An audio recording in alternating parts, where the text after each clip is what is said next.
Editorial from the top of the hour. I want to play that clip one more time. Joe Biden having his own deplorables moment. It was 6 months ago. We got the tape. Roll it. There are a small percentage of the American people, virulent people. Some of them the dregs of society. Virulent people, some of them the dregs of society. Come on in, Kristin Tate. She's author of How Do I Tax Thee? A columnist for The Hill. Kristin, he was wearing a tuxedo, calling Trump supporters dregs. I mean, go at it, please. Yeah.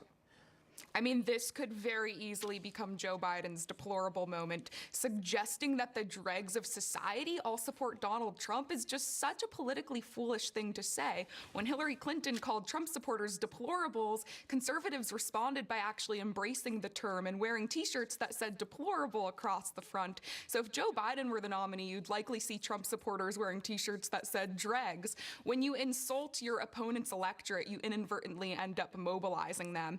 And say what you will about Trump, he does seem to understand that while it's okay to insult individuals, especially those who attack you first, it's just not smart to insult large groups of voters who oppose you. Instead, Trump has tried to win those voters over. That's what he's done with the African-American vote and also the union vote. Now, he was forced to apologize or certainly walk it back when he made the terrible mistake of saying Joe Biden, the Vice President Mike Pence, was a decent guy. I don't think that he will try to walk back the dregs of society comment. I don't think there'll be any apology there, but I think there should be.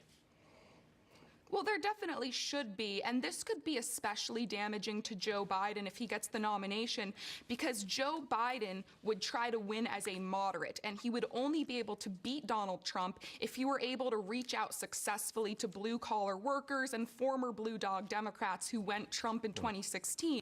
But those folks are not going to flock to Joe Biden if they think that he openly looks down upon them. Here's something else which I'm truly astonished at on the campaign trail. Senator Kristin Gillibrand, she's a presidential candidate.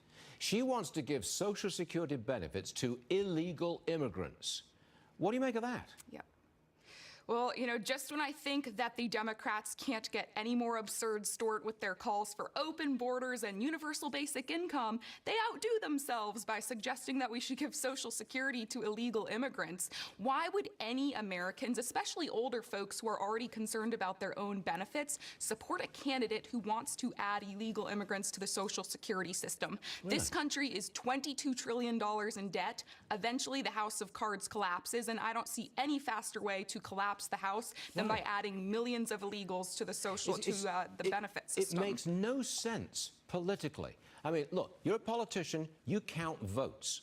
How many votes amongst senior citizens, those who receive Social Security, how many of those people will vote to give some of their benefits, the money that goes to pay their benefits, to illegals? I mean, that's a political miscalculation of the first order. 10 seconds for you.